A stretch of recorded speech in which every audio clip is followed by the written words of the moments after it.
दुसरा जो प्रकार आहे तो म्हणजे कंपॅरेटिव्ह डिग्री, म्हणजे निपक्षपातीपणे इथं तुलना होणार आहे. यात विशेषणाचे किंवा क्रियाविशेषणाचे किती रूप पाहिजे? दुसरे रूप आवश्यक आहे. यात ॲडजेक्टिव्ह किंवा ॲडवर्बचे दुसरे रूप, हे दुसरे रूप कोणते? ER प्रत्यय असणार आहे. बघा, दुसरे रूप वापरावे. आणि थोडक्यात ज्यांचं दुसरं रूप अस्तित्वात नसन त्यांच्या पहिल्या रूपाच्या आधी मोर तुम्ही काय वापरायचं? ॲडवर्ब वापरायचं. लक्षात ठेवा. थोडक्यात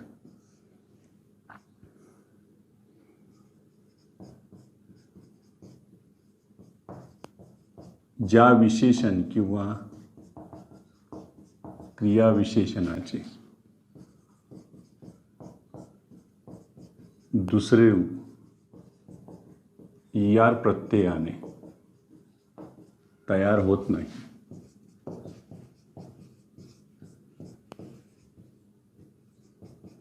अशा विशेषण किंवा क्रियाविशेषणाच्या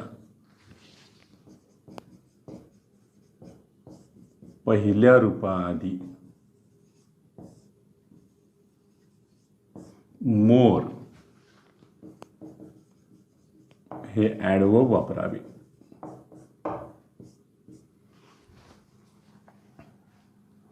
जर त्यांचं अस्तित्वात नसेल तर. आता पुन्हा आपल्याला तेच नियम घ्यावे लागतील. एकच कर्ता असेल तर दोन कर्ते असेल त्याच्यामध्ये तुलना आपण करूया. बघा, त्याच्यामध्ये सगळ्यात पहिले CD करत असताना आता याची मुख्य मूळ रचना काय आहे लक्षात ठेवायचं. रचनेमध्ये विशेषण येईल, त्या विशेषणाला ER किंवा विशेषणाच्या पहिल्या रूपाच्या आधी मोर आणि पुढे हे दॅन. आता दॅन हे काही ठिकाणी कंजंक्शनचं काम करू शकतं, काही ठिकाणी ते प्रिपोजिशनचं काम करू शकते. ही एक पद्धत आहे. जर दॅनने आले तर पुढे एखादं बघा बरं, हे ऑफ हे एक प्रिपोजिशन कंपॅरिझनसाठी वापरता येईल. ते दोघांमधलं चॉईससाठी तुम्हाला हे एक आहे. बघा, म्हणजे इथलं जे दॅन आहे ते कंजंक्शन किंवा प्रेपोजिशनचं काम करेल आणि हे तर सरळ सरळ हे फक्त प्रेपोजिशनचंच काम करतं, बाकी काही काम करणार नाही. बघा, याच पद्धतीनं तुम्ही क्रियाविशेषणाचाही नियम घेऊ शकता. बघा, क्रियाविशेषण त्याला तुम्ही ER लावा किंवा मोर आणि इथं क्रियाविशेषण होऊ शकता. इथे तुम्ही दॅन वापरू शकता. या पद्धतीने ऑप इथे येणार नाही. बघूया आता काय काय नियम आहे यांच्यामध्ये. पहिला नियम CDचा.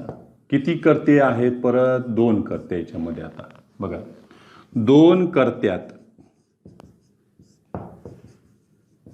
एकाच गुणावरून तुलना करताना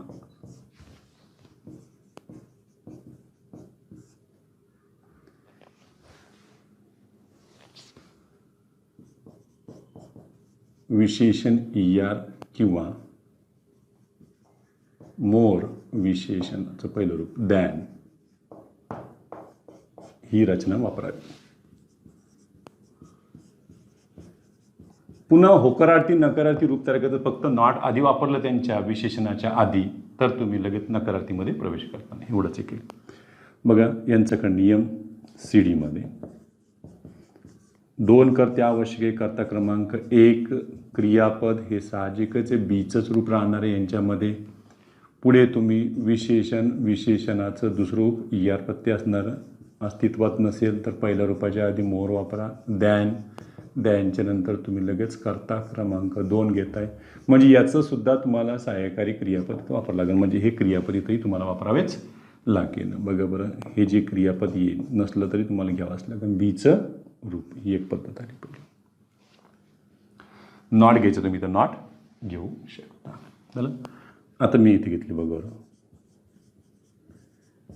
मीना इज लेझीचं मी सेकंड फॉर्म घेतलं बघा, लेझियर दॅन राणी इज.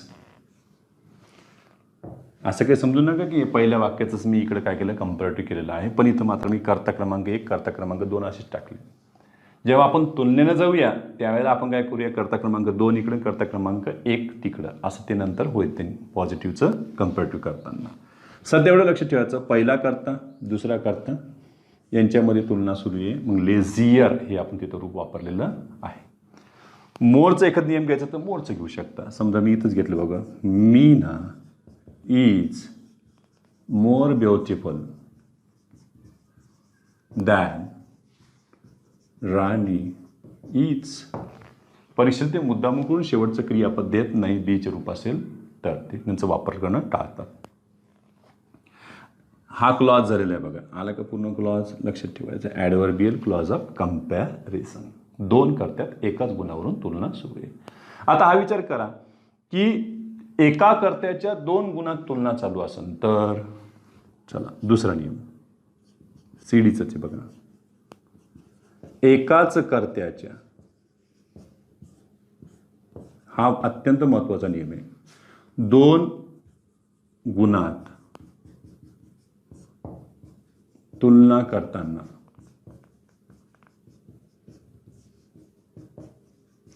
दोन्ही विशेषणांची, बघा दोन्ही विशेषणांचे पहिले रूपच वापरावे, पहिले रूपच वापरावे. परंतु बघा आलं, परंतु जो गुण जास्त प्रमाणात दाखवायचा आहे त्या गुणाआधी, म्हणजे त्या विशेषणाआधी, त्या गुणाआधी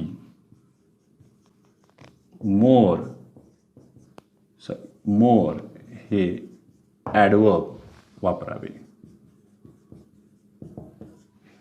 थोडक्यात काय तर इथं विशेषणाचं ER प्रत्यय असणार दुसरं रूप वापरू नये, लक्षात ठेवा, महत्वाचं याच्यात. थोडक्यात ER प्रत्यय असणारे विशेषणाचे दुसरे रूप वापरू नये. दोन कर्त्यात तुलना असेल तर वापरा, पण एकाच कर्त्याच्या दोन गुणात तुलना इथं कर्ता वापरता येणार नाही. बघा बरं, तर यांचं सीडीची रचना तुम्ही घेतली बघा, कर्ता एकच आहे, इथे आलेले क्रियापद बीचंच रूप आहे, ते दोन गुण आहेत इथमध्ये. बघा इथे मोर जे गुण जास्त आहे त्याच्या आधी घेतलेले आपण हा गल एक, आणि इथे परत घेतलं आहे आपण द्यानच्या नंतर हे विशेषण क्रमांक 2. हे परत लक्षात ठेवायचं, गुण 1 गुण 2 कोणतं गुण आहे त्याच्यात पाहून घ्यायचं. इथे मोर, इथं ER प्रत्यय चालणार नाही. समजा मी इथे घेतलं आहे, Rani is lazier than intelligent.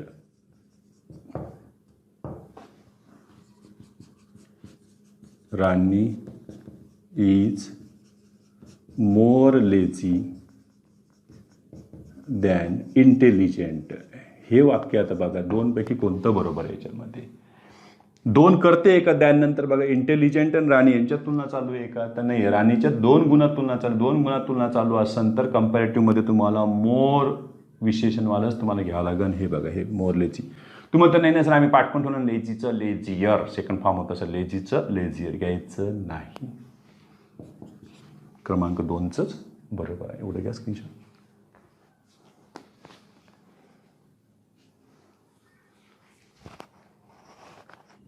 तिसरा जो नियम आहे तोही महत्त्वाचा आहे. आता हा क्रियाविशेषणाशी संबंधित आहे, बघूया त्यांच्यामध्ये. ठीक आहे, त्यापूर्वी आपण आणखी एक विशेषणाचा नियम घेऊन टाकूया.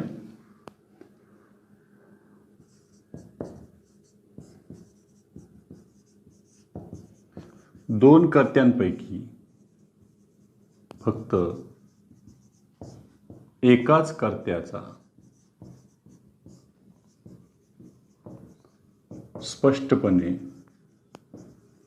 उल्लेख होत असेल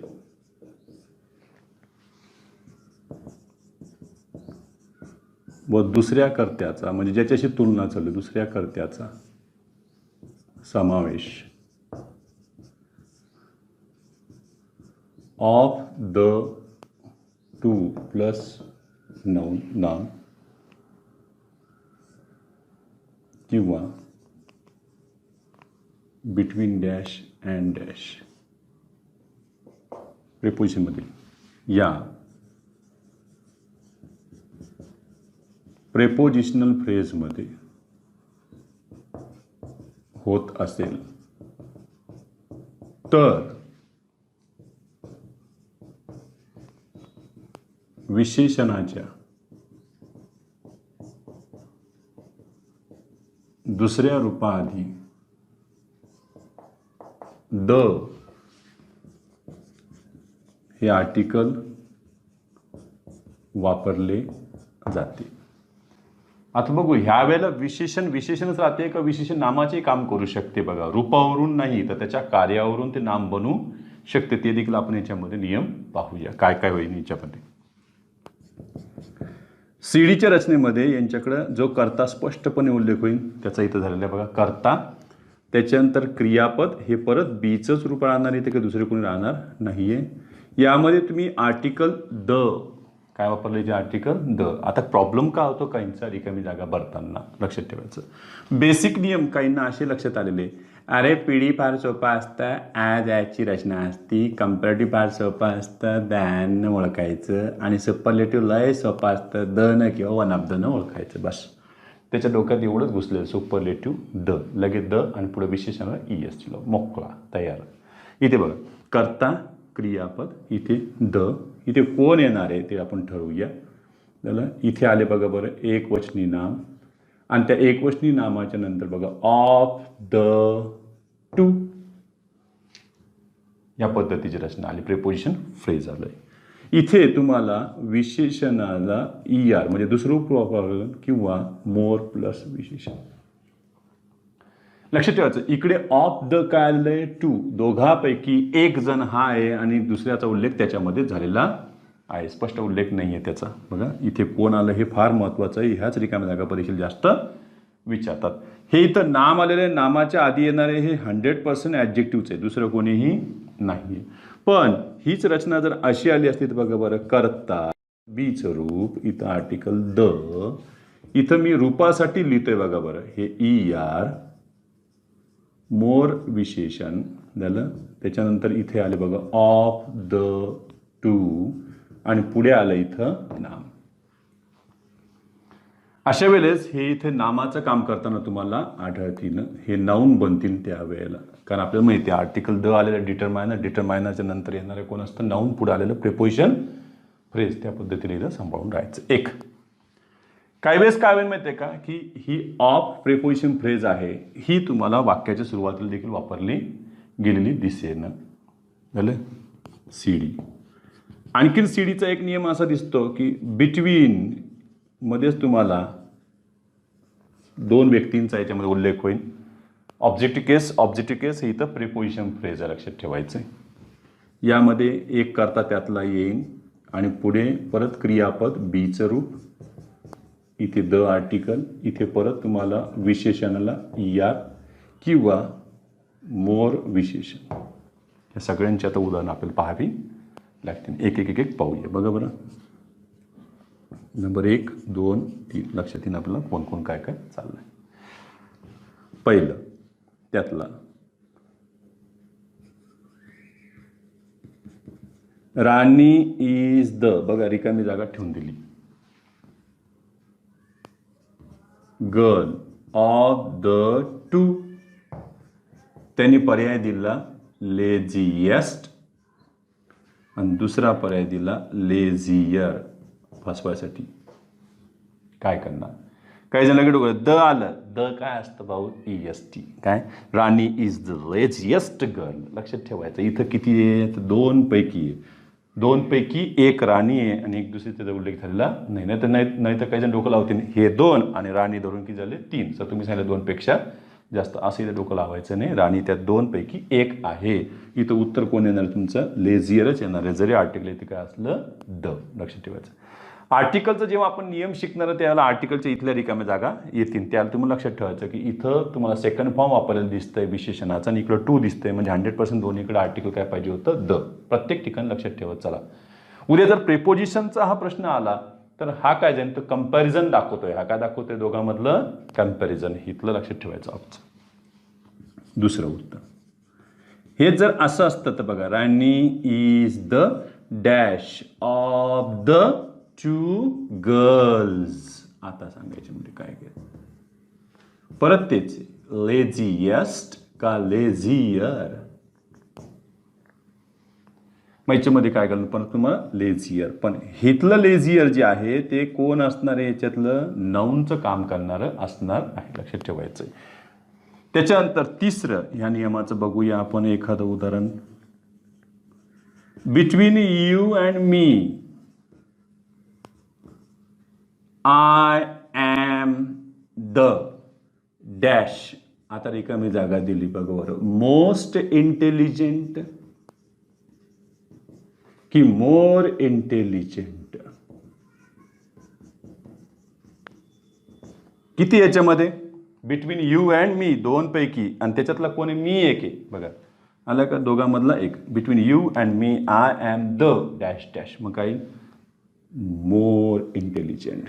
कारण किती मग तुलना चालू आहे, दोघातच चालू आहे, दोघांमध्ये एकाचा उल्लेख करायचा आहे. तेवढं घ्या स्क्रीनशॉट करून.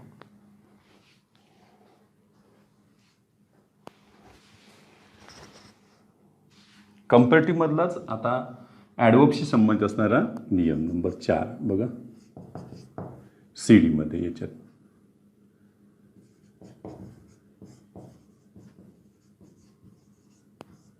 दोन कर्त्यांनी केलेल्या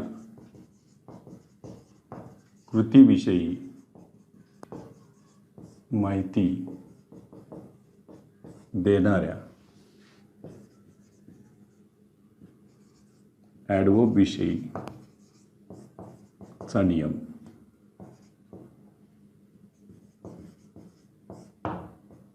इथे तुम्ही दुसरं वापरू शकता बघा. सीडी मध्ये कर्ता क्रमांक 1, परत एकदा त्याचं सहाय्यक क्रियापद, मुख्य क्रियापद. इथे आता बीचे रूप नाही आहेत. कर्म आले तर कर्म साजरे करा, नसेल तर काही टेन्शन घेऊ नका. इथे तुम्हाला क्रियाविशेषणाचं दुसरं रूप वापरावं लागेल. दुसरं अस्तित्वात नसून तर पहिल्या रूपाच्या आधी मोर वापरा ॲडवर्ब. चला, याच्या पुढेही दॅन, कर्ता क्रमांक 2, आणि याच्यामध्ये सहाय्यकारी क्रियापद वापरलं लागेल. एक तर डूचं रूप वापरा, नाही तर मॉडेल असेल तर मॉडेल वापरा. हा नियम यांच्यामध्ये चालूच राहील. झालं, मी इथे घेतले बघा बरं. Rani speaks English better than I. आता सहाय्यक क्रियापद काय घ्यावं लागेल तुम्हाला, डू. मी परत जर तिथं रिकामी जागा दिली असती तरी काही जणांचा गोंधळ झाला असता. मी परत तिथं रिकामी जागा टाकून दिली तर बघ बरं, पहिलाच पर्याय ॲम, दुसरा पर्याय डज, तिसरा पर्याय डू. असं सुद्धा परीक्षेला येऊन गेलेले आहे. आपल्याला कळतच नाही कोणत्या अँगलनं आलं होतं, तर डिग्रीच्या अँगलनं. बघा बरं, इथे काय आलेलं आहे, डू, आय डू. कारण इथं काय, राणी ड, थर्ड पर्सन सिंग्युलर, सब्जेक्टसोबत काय वर्बला यस आलेलं आहे. तेवढं लक्षात ठेवायचं आहे. त्याच्यानंतर हे बेटर ॲडजेक्टिव्ह आहे का ॲडवर्ब आहे, लक्षात ठेवायचे. हे ॲडजेक्टिव्ह आहे का ॲडवर्ब आहे, असं सुद्धा आपण पहिल्या 2 भागामध्ये शिकलो होतो, 2 तासामध्ये सुरुवातीचे, आठवा. त्याच्यामध्ये आयडेंटिफिकेशन ऑफ पार्ट्स ऑफ स्पीचमध्ये बेटर हे ॲडजेक्टिव्हचं काम करू शकतं, बेटर हे ॲडवर्बचंही काम करू शकतं. पण इथं मात्र काय झालं, स्पीक्स हे मेन वर्ब आलेलं आहे यांच्यामध्ये, त्याच्यामुळे हे ॲडजेक्टिव्ह होणार नाही. हे कोण आहे, फक्त ॲडवर्बचं काम करतं आहे यामध्ये, लक्षात ठेवायचं.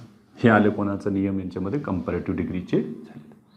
आता आपण पाहूया ते म्हणजे सुपरलेटिव्ह डिग्री. तिसरा प्रकार महत्त्वाचा आहे. बेसिक रूलच फार महत्त्वाचे यांचे सगळ्यांचे. Superlative degree. सुपरलेटिव्ह डिग्रीमध्ये यात ॲडजेक्टिव्ह किंवा ॲडवर्बचे तुम्हाला किती रूप वापरायचे, तिसरे रूप. तिसरे रूप म्हटलं की परत लक्षात ठेवायचं EST, तिसरे रूप वापरावे. पुन्हा ज्यांचं तिसरं रूप तयार होत असेल त्यांच्या आधी तुम्ही काय वापरा, मोस्ट हे ॲडवर्ब वापरा.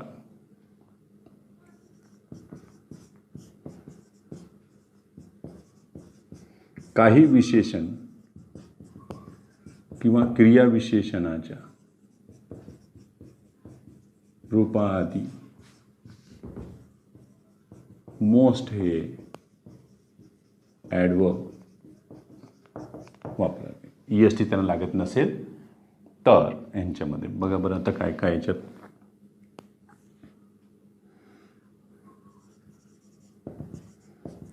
ॲडजेक्टिव्हचे तिसरे रूप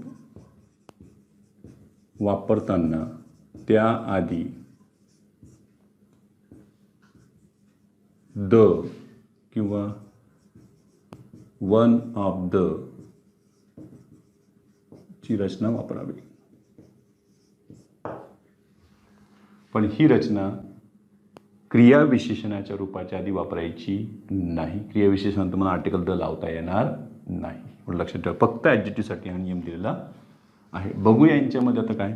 सुपरलेटिव्ह डिग्री म्हटलं तर काय, अनेकात एकाची तुलना झाला. मग तो एकमेव असन त्या सगळ्यामध्ये किंवा त्यासारखे असतीलही आणि त्यातला तो एक असं सुद्धा उल्लेख करताना तुम्हाला वन ऑफ दचा वापर करता येईल. झालं. त्याच्यामध्ये बघा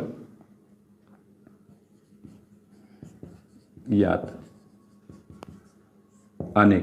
अनेकात म्हणजे कितीपेक्षा जास्त, लक्षात ठेवायचं, 2 पेक्षा जास्त. अनेकात एकाची तुलना करताना.